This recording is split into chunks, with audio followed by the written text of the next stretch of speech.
Nurse Emily Carter had always believed that compassion wasn't just part of the job, it was the job. At St. Augustine Medical Center in Virginia, she was known for doing more than her duty. Whether it was bringing homemade soup for an elderly patient with no family or staying late to comfort a scared child, she did it quietly, never expecting praise. But that morning, as she walked through the hospital's glass doors with a smile and a fresh cup of coffee, something felt off. Whispers filled the hallway. Co-workers avoided eye contact. By noon, she was called into the administrator's office.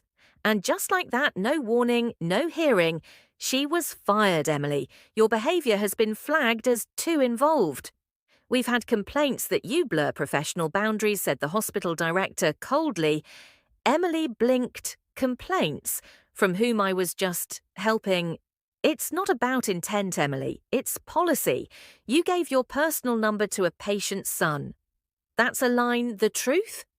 That line was a desperate call from a young soldier, Private Marcus Hill, whose mother had been admitted alone after a stroke. He was deployed overseas, scared, and had no way to get updates. Emily gave him peace of mind.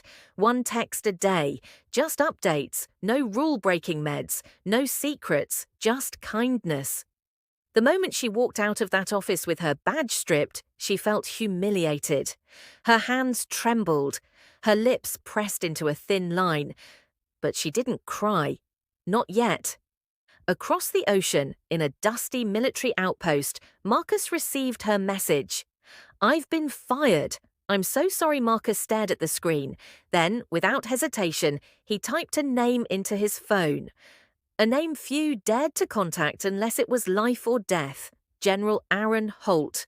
What happened next would shake the very foundation of the hospital and make headlines across the country. General Aaron Holt was not the kind of man who wasted time. Decorated with 4 stars and a reputation for being fiercely protective of his soldiers, he'd led missions in the toughest regions on Earth. But when his phone lit up with a message from Private Marcus Hill, something in the young man's words cut through the usual military updates. "Sir, the nurse who helped my mum while I was deployed, she just got fired.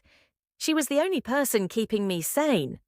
I know it's not protocol to contact you like this, but she didn't deserve this." Holt read it twice, then again.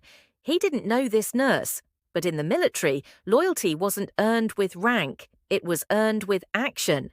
And anyone who cared for one of his soldiers' families like their own was someone worth protecting. Within 2 hours, Holt's team had gathered every detail.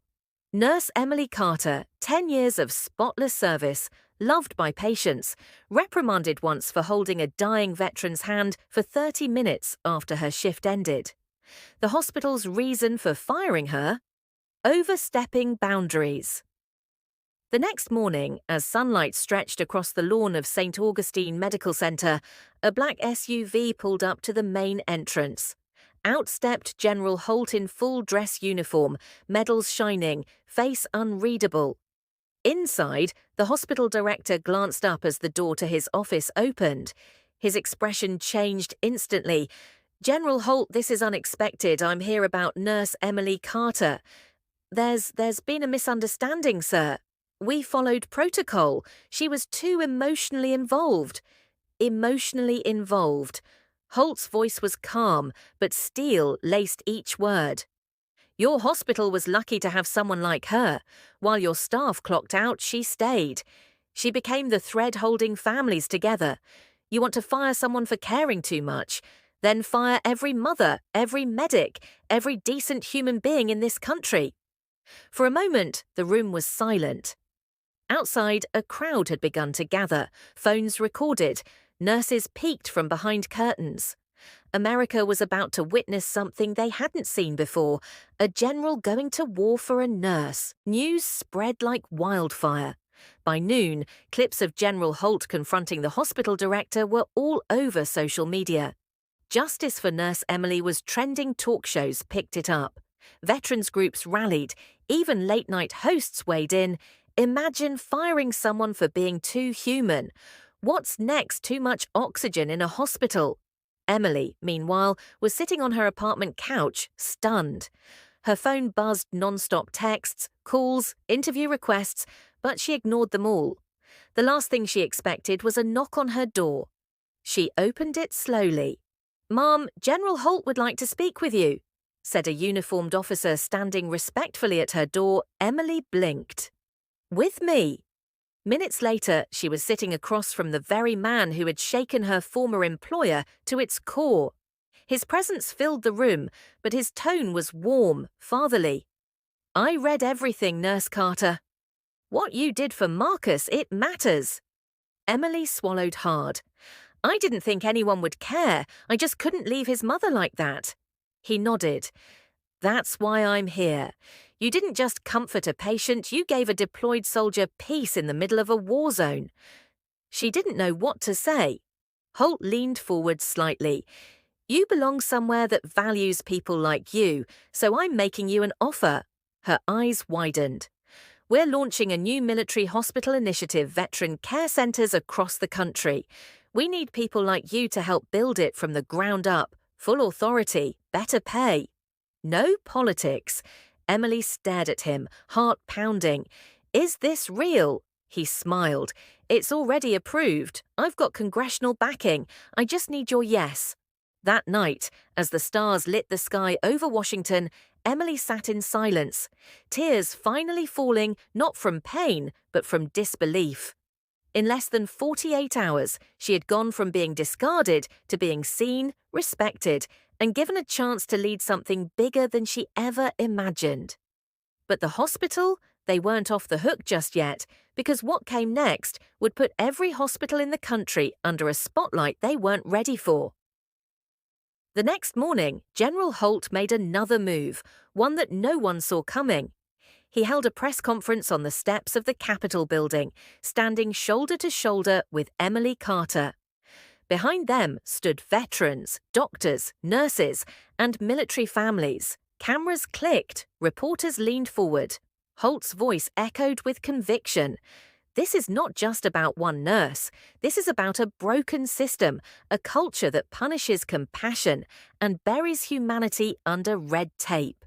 Today, we begin fixing that he announced the launch of the Compassion in Care Act, a proposed bill to protect healthcare workers who go above and beyond for their patients. It included whistleblower protections, patient-family communication rights, and mandatory reviews before any termination involving boundary violations. The crowd erupted in applause. Emily stood quietly beside him, overwhelmed. She hadn't asked for any of this. She just cared. Back at St. Augustine Medical Center, things weren't so calm. The hospital's boardroom buzzed with panic.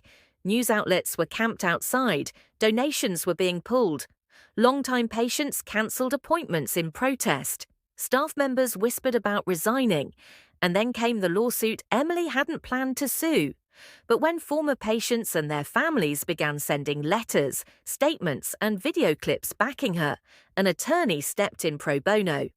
"We're not just suing for wrongful termination," the attorney said in an interview. "We're suing for emotional distress, discrimination against empathy, and a culture of fear. This case is about every nurse who ever got punished for caring. The hospital tried to do damage control.